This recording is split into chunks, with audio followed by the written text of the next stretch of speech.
विद्यार्थियों नमस्कार। UGC net की तमाम परीक्षाओं के लिए और यू और भी हिंदी की जो तमाम परीक्षाएं हैं उनके लिए आप मेरे साथ जुड़ सकते हैं। और चैनल पर हमने बहुत सारे वीडियो अपलोड करके रखे हैं। आपको जब भी समय मिलता है, जैसे भी समय मिलता है, आप आइए उनको देखिए। कविताएं बहुत सारी हैं, कवि कहानियां हैं, गोदान उपन्यास, राग दरबारी उपन्यास को कैसे समझा जा सकता है और उपन्यास का स्ट्रक्चर किस तरह का होता है ना, कि कहानी के माध्यम से लेखक क्या बात कहना चाहता है ना। मतलब कहानी कितनी इंपॉर्टेंट या महत्वपूर्ण हो सकती है। और सबाल्टर्न जिस डिस्कोर्स की हम बात करते हैं आजकल, जिसको हम कहते हैं हाशिए का डिस्कोर्स, उस डिस्कोर्स में सारी चीजें होती है। और इस आधार पर अगर हम समझेंगे आधुनिक आलोचना को, देखिए आलोचना का मतलब किसी की बुराई नहीं होता है। आमतौर पर लोग समझते हैं कि मेरी आलोचना कर रहा है मतलब मेरी बुराई कर रहा है। संसद में भी आप देखते हैं, पार्लियामेंट में भी तो विपक्ष होता है ना। तो पक्ष और विपक्ष रहने का मतलब यही है कि जब आप पावर में होता है तो आदमी कई बार घमंड में चूर चूर हो जाता है। वो अपनी वास्तविकता भूल जाता है, और जब भूल जाता है तो उसको अपनी वास्तविकता का एहसास करने के लिए इस बात का हमेशा अ, जरूरत पड़ती है कि कोई उसको देख रहा है ना। कोई उसके काम को निरीक्षित कर रहा है, कोई किसी की नजर है उसके काम पर, तो आदमी सचेत रहेगा और सही तरीके से काम करेगा। अगर वो गलत भी कर रहा है तो शायद बचने का प्रयास करेगा। उसको इस बात का एहसास होगा कि मैं पावर में हूं, मैं कुछ भी कर सकता हूं, लेकिन उसे इस बात का भी एहसास होगा कि कल मैं पावर से बाहर होऊंगा तो मेरे साथ ये होगा वो होगा, या मुझे पनिशमेंट मिलेगा। तो आलोचना या समीक्षा या समालोचना या इवोल्यूशन की जब हम बात करते हैं, तो आधुनिक साहित्य में और आधुनिक जीवन में इसकी बात हम आधुनिक चेतना के साथ ही की जाती रही है हमेशा। और रीति साहित्य में और भक्ति साहित्य में इस प्रकार के तथ्य हमें नहीं मिलते हैं। और चाहे हम कार्ल मार्क्स की बात करें, चाहे सिगमंड फ्राइड की बात करें, चाहे डार्विन की बात करें, चाहे विवेकानंद जी की बात करें, इन तमाम लोगों ने इस प्रकार का विचार दिया है समाज को या चेतना को। तो हिंदी आलोचना की जो विकास की परंपरा है, या हिंदी आलोचना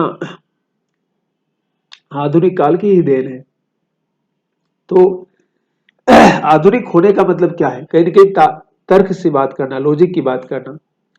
किसी के कहने पर सिर्फ बात इसलिए नहीं मान लेना है कि वो गुरु है या वो बड़ी कुर्सी पर बैठा है, इसलिए उसे सारी बात कहने का अधिकार नहीं मिल जाता है। कहा था बाण भट्ट ने, न बाण ने, कि सत्य के लिए किसी से भी मत डरना, न वेद से, न लोक से, न शास्त्र से, न नेता से, न बॉस से, न किसी से भी मत डरना। सत्य से बड़ा इस संसार में कुछ भी नहीं है। और आलोचना या समीक्षा की जब हम बात करते हैं तो मैं यही कह रहा हूं फिर से कि आलोचना का मतलब होता है किसी चीज को परिमार्जित करना, उसकी कमी को इंगित करना या बताना। तो संस्कृत काव्यशास्त्र में इस किसी कहते हैं किसी बात को दोहराने की प्रवृत्ति थी, लेकिन आज से हिंदी जो आलोचना है वो आधुनिक हिंदी साहित्य में उसमें कुछ अलग बात है। और भारतीय युग की बात हम करते हैं। हिंदी आलोचना के प्रमुख हस्ताक्षर विश्वनाथ त्रिपाठी क्या कहते हैं कि हिंदी आलोचना पाश्चात्य की नकल नहीं, बल्कि अपने साहित्य को समझने बूझने और उसकी उपादेयता पर विचार करने की आवश्यकता के कारण जन्मी और विकसित हुई, है ना। बार बार लोग आरोप लगाते हैं कि भाई हमने तो सब कुछ पश्चिम से उधार लिया है, अंग्रेज आए थे हिंदुस्तान में और सब कुछ दे के चले गए। लेकिन त्रिपाठी जी, जो विश्वनाथ त्रिपाठी बड़े आलोचक है, समालोचक है, चिंतक है, उनकी बहुत सारी पुस्तकें आलोचना पर, आप जाएंगे इंटरनेट पर तो बहुत सारी मिल जाएगी पुस्तकें इनकी। हिंदी आलोचना है, हिंदी साहित्य का संक्षिप्त इतिहास है। हजारी प्रसाद द्विवेदी उनके गुरु थे, उन पर भी बहुत सारी पुस्तकें लिखी उन्होंने। ठीक है। तो हिंदी आलोचना संस्कृत काव्यशास्त्र से भी जुड़ती है। फिर रीतिवाद भी आता है, साम्राज्यवाद, सामंतवाद, कलावाद, अभिजात्यवाद, विरोधी और स्वच्छंदवादी रही है ना।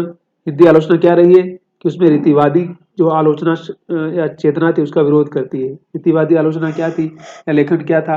ब्रज भाषा में उसमें लिखा जा रहा था, पता ही आपको। उसमें क्या था कि मतलब एक खास तरह के वर्ग को, जिसको हम कहते हैं ना कि कुलीन वर्ग, या राजा महाराजाओं का जो महल है या सुख सुविधाएं हैं, जो भोग विलास का जीवन जी रहे हैं उन्हीं पर कविता की जाती थी। तो आधुनिक जो आलोचना है, समालोचना उसको बाहर करती है। और आम आदमी, आम जीवन संघर्ष, जो मनुष्य श्रम कर रहा है, जो मेहनत कर रहा है, उसको आलोचना समीक्षा या चिंता के केंद्र में लेकर आने का काम आलोचना करती है। और ये बहुत ही अच्छी बात है। हो सकता है इससे कुछ लोगों को दिक्कत हो सकती है, कुछ लोगों के पेट में दर्द हो सकता है, होता है। जो लोग हमेशा सत्ता में रहे हैं, जो हमेशा पावर में रहे हैं, उनके पेट में हमेशा दर्द होता है। और जो आज भी पूरी अर्थव्यवस्था पर अपना कंट्रोल किए हुए हैं, उनको जब भी कोई इस प्रकार के लोग बाहर आते हैं या कुछ पावर में आते हैं तो उनके पेट में बहुत दर्द होता है। अंबेडकर साहब भी जब आए थे तो बहुत सारे लोगों को दर्द हुआ था। गांधी भी जब उन लोगों की बात कर रहे थे तो बहुत सारे लोगों के पेट में अपने आप बेचैनी हो रही थी। लेकिन उसका कुछ नहीं हो सकता है, क्योंकि जो आपका अधिकार है, जो आपका हक है, वो आपको लड़ के लेना होगा। अगर आप छोड़ेंगे तो फिर उससे काम नहीं चलेगा। और संघर्ष, संगठन ही शक्ति है। इसलिए आगे बढ़ते जाना है, रुकना नहीं है। तो उसने उसका विरोध किया। फिर साम्राज्यवाद का, आप जानते हैं साम्राज्यवाद मतलब अंग्रेजी जो शासन था उसका विरोध किया। फिर सामंतवाद, सामंतवाद यानी कि हमारे यहाँ के जो तमाम राजा महाराजा थे, उनका जो सिस्टम था, उनकी जो व्यवस्था थी, उसका भी विरोध किया, क्योंकि वहां पर भी इक्वलिटी नहीं थी। क्योंकि वहां पर भी राजा का बेटा ही राजा बन रहा है, और राजा के सामने, सामंत के सामने आप कुछ बोल नहीं सकते हैं। आपको कोई अधिकार नहीं है। उसको टैक्स चुकाना ही है, कर्जा चुकाना ही है। उसके सामने आप अच्छे कपड़े नहीं पहन सकते हैं। अगर वो घोड़े पर बैठा हुआ है तो आप उसके साथ साथ घोड़े पर नहीं बैठ सकते हैं। मतलब इस प्रकार की इक्वलिटी थी। और अनटचेबिलिटी के बारे में तो आप जानते ही हैं। उसके बारे में तो मुल्क राज आनंद, जो बहुत बड़े उपन्यासकार थे, अंग्रेजी के राइटर थे, उन्होंने पूरी पुस्तक लिखी है अनटचेबिलिटी। अगर कभी मौका मिले तो पढ़िए। और उसके बाद तो तमाम लोगों ने तमाम भारतीय भाषाओं में, मराठी साहित्य में उसकी पूरी मजबूत परंपरा है, कन्नड़ साहित्य में है, तमिल साहित्य में है, पंजाबी साहित्य में है। तो उसकी एक बहुत विस्तृत परंपरा है। और उस परंपरा को अगर हम समझेंगे तो बहुत सारे सवाल, बहुत सारी चीजें हमें समझ में आएगी। क्योंकि मैंने कहा ना कि आंख बंद करके किसी चीज को मान लेने से कुछ नहीं होने वाला है। और आधुनिकता का जो विचार है, आधुनिकता का जो सोच है, उसकी महत्ता और उसके इंपोर्टेंस को हमें समझने की आवश्यकता है। अगर हम नहीं समझेंगे तो बहुत सारी चीजें, वो कहते हैं ना कि फिर आप भेड़ों के पीछे चलने की बात से कुछ नहीं हो सकता है कि सब लोग मान रहे हैं इसलिए मैं भी मान रहा हूं बस, क्योंकि मेरा कोई विचार नहीं है।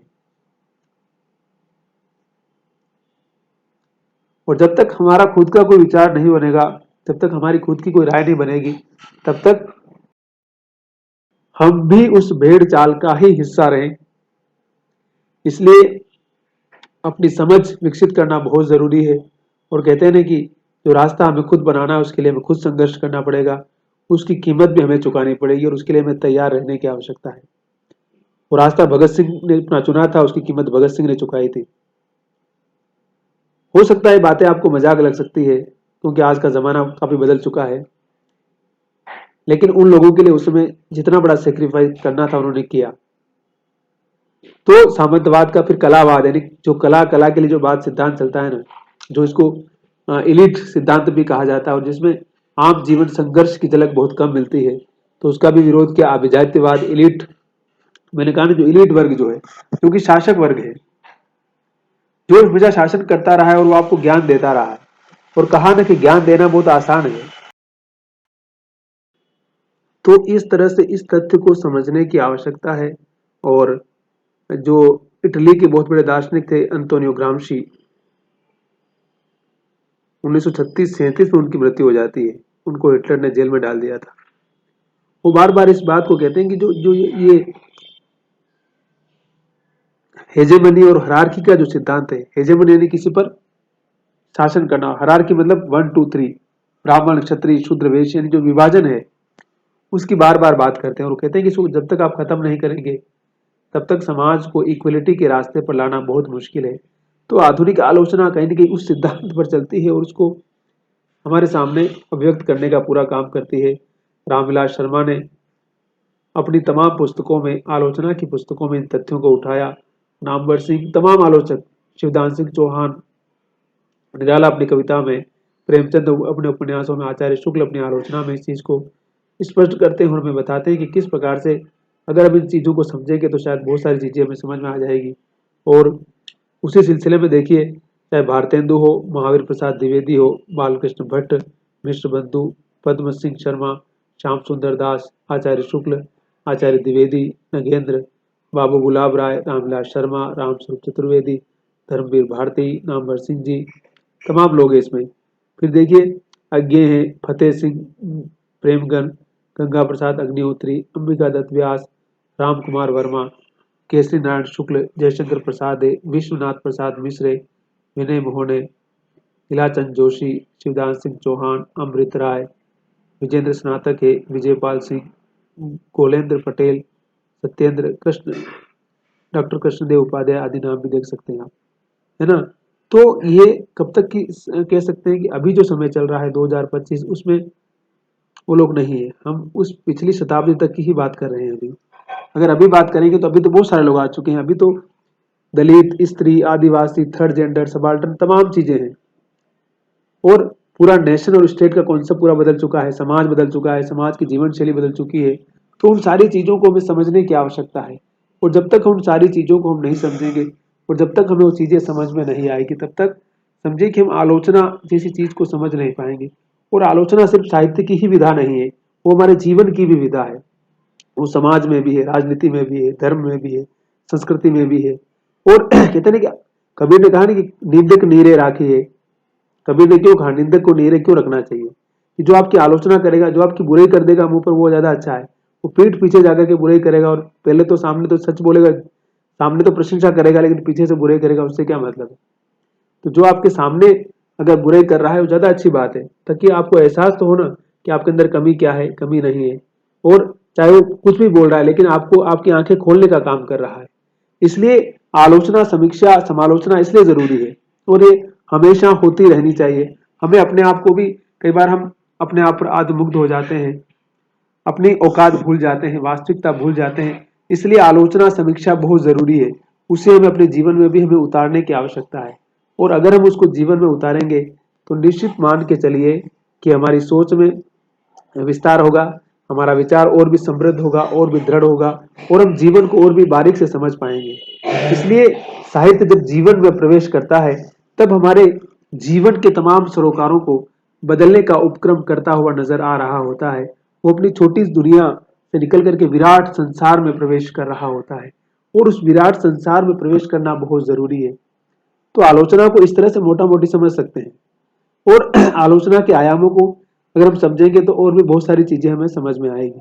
ठीक है, तो आलोचना को समझने की आवश्यकता है और समझते रहिए, और जीवन में उस चीज को फॉलो करने की आवश्यकता है।